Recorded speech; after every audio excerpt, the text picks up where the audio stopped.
Magic! Magic with a kick! Magic with a... When you think of aliens in the Marvel Universe, you probably picture the green shape-shifting Skrulls or maybe the blue-skinned Kree warriors, and don't get me wrong, they're awesome, but that's like comparing a house cat to a lion. It's time to broaden your cosmic perspective because we're about to count down the most powerful aliens in all of Marvel Comics. Let's get into it. Anyways, before we get too deep into our explanation, we have a very small request. If you like our content, please support us by subscribing to the channel. It's a small click for you, but for us, it means a lot. Thank you. Let's begin. For new galaxies to form.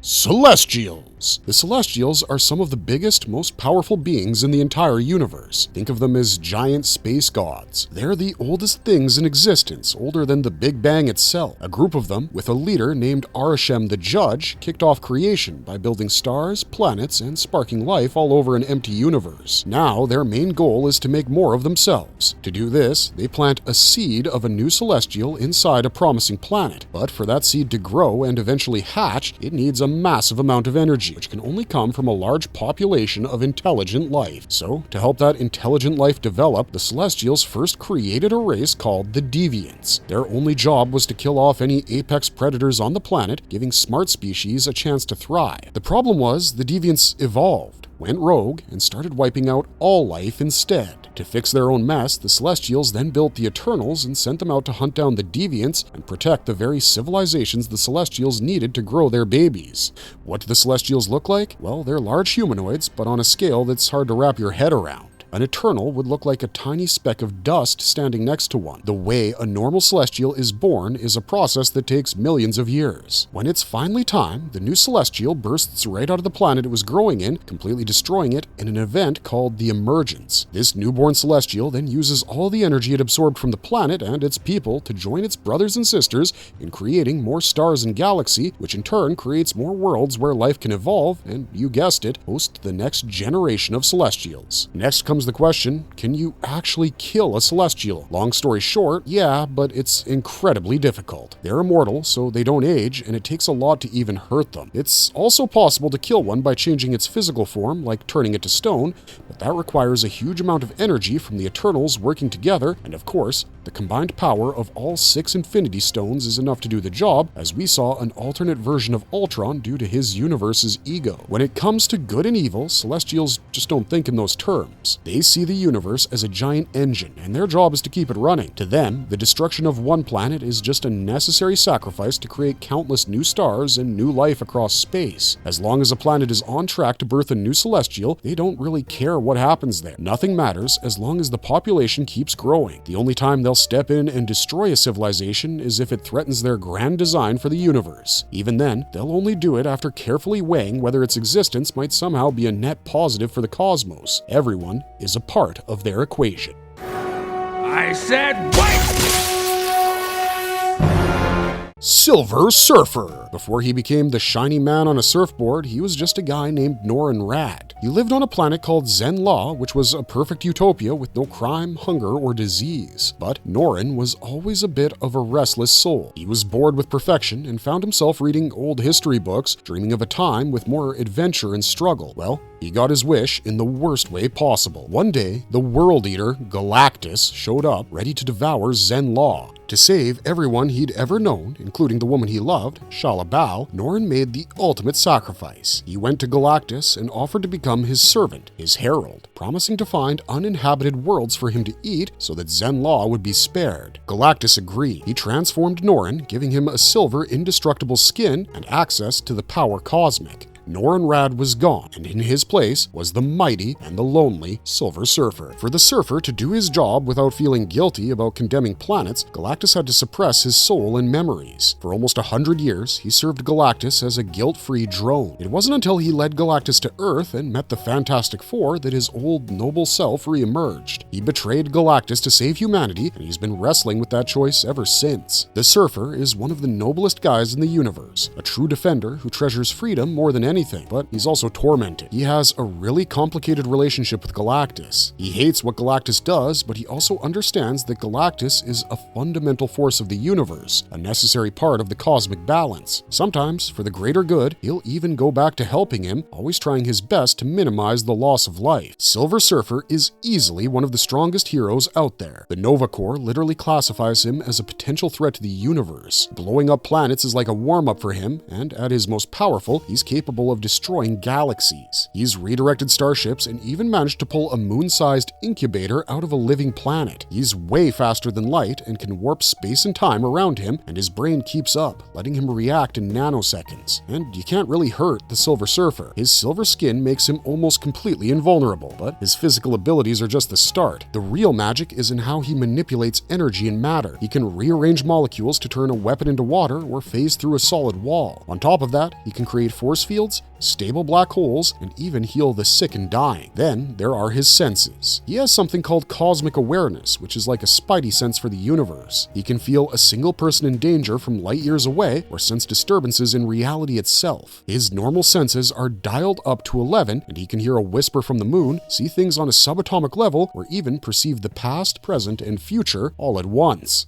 Here to draw out the one Earthling I deem worthy of being my new Galactus. Galactus wasn't always a space god. Way back in the universe that existed before our own, he was a regular mortal guy named Galan. As his universe was dying, he merged with its living essence and was reborn into our universe as Galactus. After incubating for billions of years, he emerged, hungry and ready to eat planets. The most important thing to understand about Galactus is that he's not really evil. He's more like a cosmic-level hurricane. Not evil, just a force of nature. He even believes that one day he's destined to give back to the universe infinitely more than he's ever taken. Because it's a big universe, he doesn't wander around hoping to find a planet. He gets helpers, called heralds, to act as his scouts. The most famous example of this is the Silver Surfer. He gives these heralds a tiny piece of his own energy and sends them off to find worlds for him to devour. But there's a huge catch with Galactus's power, since it's directly tied to his hunger. If he hasn't eaten in a while, he gets weak and can actually be beaten. But if he's well fed, or if he eats multiple planets, he's strong enough to take on pretty much everybody. Physically, he's a beast. He can fly through a star or get headbutted by Odin from space and just shake it off.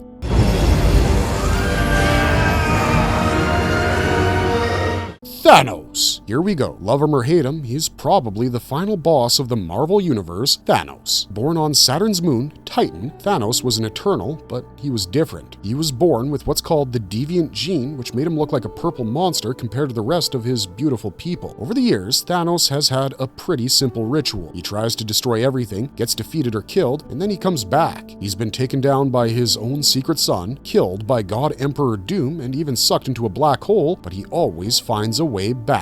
Well, at his core, he's a Titanian Eternal, but he's also a mutant, which means that he won the genetic lottery of being bigger and stronger than any of them. Starting with the obvious, Thanos has a level of strength that lets him go toe-to-toe with the Hulk and Thor without breaking a sweat. His mind is like a fortress, immune to almost any psychic attack, and he can easily invade the minds of others, even forcing the Hulk to attack his own friend. Stand with her.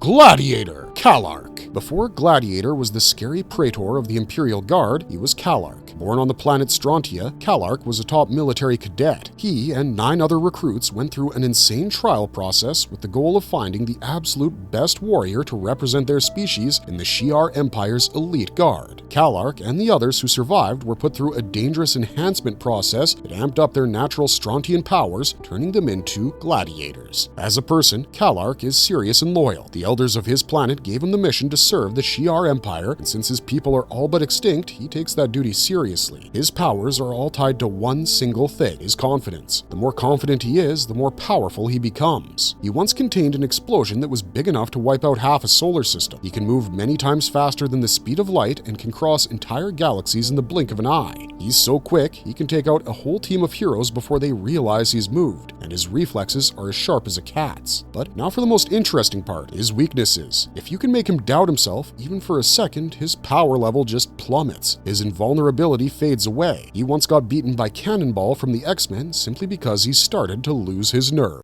Technarchy / Phalanx. The Phalanx are like a computer virus that's achieved sentience, evolved to the size of a galaxy, and now has one single goal. So, what do they want? To grow. That's it. They want to absorb all the knowledge and technology they can to evolve into an intelligence called a Dominion. Here's how they do it, and it's a two-step process. When they find a civilization that they think is advanced enough, they assimilate it. They infect everyone and everything with a techno-organic virus, adding that society's knowledge and tech to their own collective mind. It's called an ascension. If you're not worthy of joining their hive mind, they don't leave you alone. They infect you anyways. But this time, it's to build an antenna called a Babel Spire. This spire sends out a signal to a different race of techno-organic creatures called the Technarchy, who then come and eat up your planet for fuel. It's like pest control. For the record, the Phalanx have already absorbed about 100,000 worlds and wiped out twice that many. Being a race of living machines, they can pretty much do anything. They can shapeshift, turning parts of their bodies into weapons. They just see the universe as data to be collected. They are methodical and they calculate every possible outcome before they act. Once they take over a world, they strip it of all resources, even breaking down the infected people at a molecular level to use them as fuel. Even though they're a hive mind, they do realize there's a value to individuality. So they created a special class of selects. These were individuals who got to keep a little bit of their free will, even while forced to serve the Phalanx. It was a risk, but it paid off for them in the long run. Perhaps the most notable member of the Phalanx is the rebel Warlock, who split off from the hive mind a long time ago and joined the New Mutants.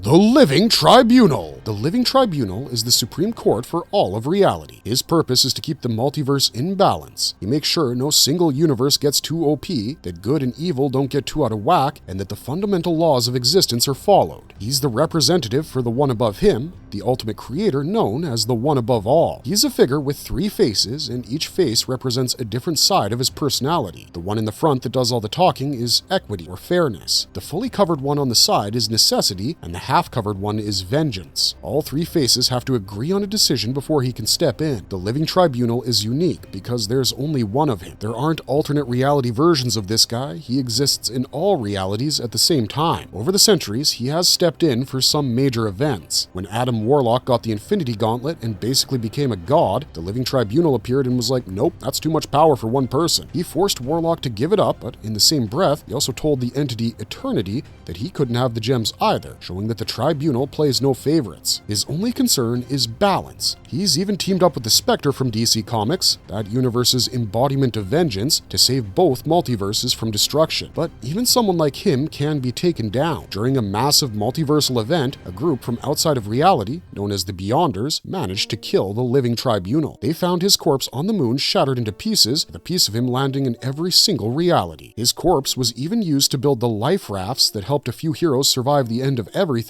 in the lead-up to the Secret Wars event. But reality can't be without judgment for too long. Eventually, the one above all appointed his own replacement, an Adam Warlock from another universe, and he became the new Living Tribunal.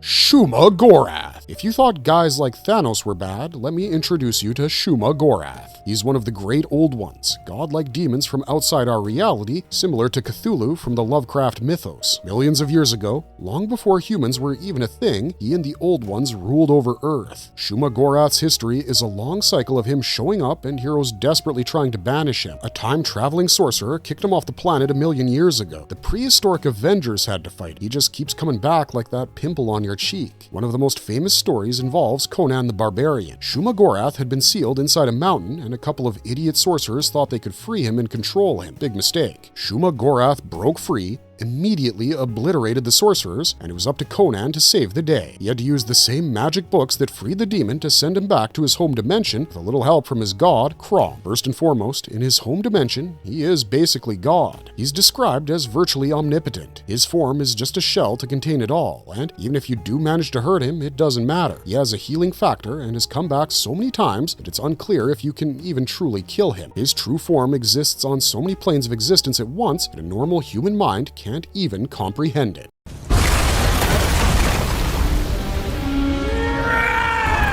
Hyperion. Let's talk about Marvel's most famous Superman who isn't Superman. We're talking about Hyperion from the Squadron Supreme. Now, there are a bunch of different versions of Hyperion, but we're going to focus on the original, one from Earth 712. He's the last surviving member of a race of Eternals from his home planet. He was sent to Earth, adopted by the Milton family, and raised as Mark Milton with a sound moral compass. As he grew up, he decided to use his incredible powers for good, becoming the hero Hyperion. He got a job as a cartoonist and fell for a reporter named Lonnie Latimer. Later, he teamed up with other heroes, like his good friend Nighthawk, to form the Squadron Supreme, their world's version of the Justice League or the Avengers. They had all sorts of adventures, fighting villains, and even getting dragged into games as pawns for other aliens. Hyperion's most impressive trait is his durability. This guy's an absolute tank. He can get punched around by Gladiator, take a direct hit from Thor's hammer, and he's even been slashed by Wolverine's adamantium claws without getting a scratch. And then there's his energy powers. He's got what's famously called atomic vision, which are super hot laser beams that he can shoot from his eyes. They're enough to match Gladiator's eye beams in a direct blast. This atomic vision also lets him see across the electromagnetic spectrum, giving him X-ray vision for pretty much anything except lead. Hyperion is also a super genius with knowledge of science and technology far beyond what we have on Earth, along with being a skilled fighter, a good journalist, and a talented artist. But like any good Superman analog, he has his own kryptonite. His one weakness is a specific type of radiation from his home world called Argonite. He's exposed to it, his powers and strength just drain away, leaving him completely vulnerable.